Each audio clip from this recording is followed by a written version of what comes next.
Hi, good morning to every member of NLP family. My name is Mandy from the Midwest region of NLP USA.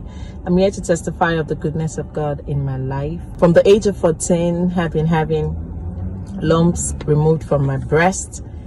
And fast forward to 2021, I had another lump in my breast. Whenever Pastor B prays about lump, tumor, growth in the breast, I always place my hands on it and just believe and trust God that I was going to get my healing. When I went in for a 6-month review in October, after the lump was found, I was told it was cancerous. I was told to come in for biopsy a week after that day, and it happened to be the miracle service Wednesday.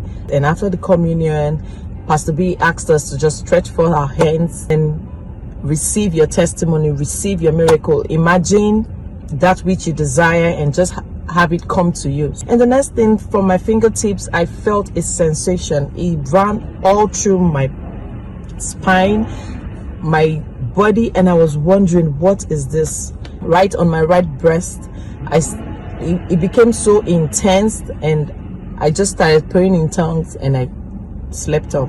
I woke up in the morning, I'm like, okay, Mandy, just check this thing. And then I placed my hands on it, and I noticed that it had shrunk. You know when something is as big as a quarter and then it shrinks to the minute size, so little, even smaller than a dime. I'm like, what? I got into the hospital. The nurse checked and I saw the confusion in her face. I'm like, God, shock me. I know I'm going to leave this place today with a testimony, you know.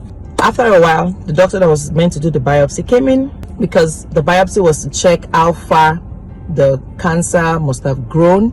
So the doctor came in. The lady was like, okay, carry on. And then he put the needle. It was like, okay, put the stuff there so I could see whatever I'm doing. Then I noticed the confusion in his face. And then the nurse was saying, you know, I was trying to tell you, this, it wasn't what they saw last week. So they had this shock on their face. But I knew what God had done and what he was still doing, you know. But for them to clear up their doubts, they took the tissue for biopsy. And to the praise and glory of God, a week after they came with the result. It was less than a week. We don't know how, but it's benign. And in my mind, I know how. God did it. The God of NLP did it. I just want to thank God, thank Pastor B and all the pastors. Your own miracle is around the corner. Somebody shout grace. Shout grace. Shout grace. Say, this is my story.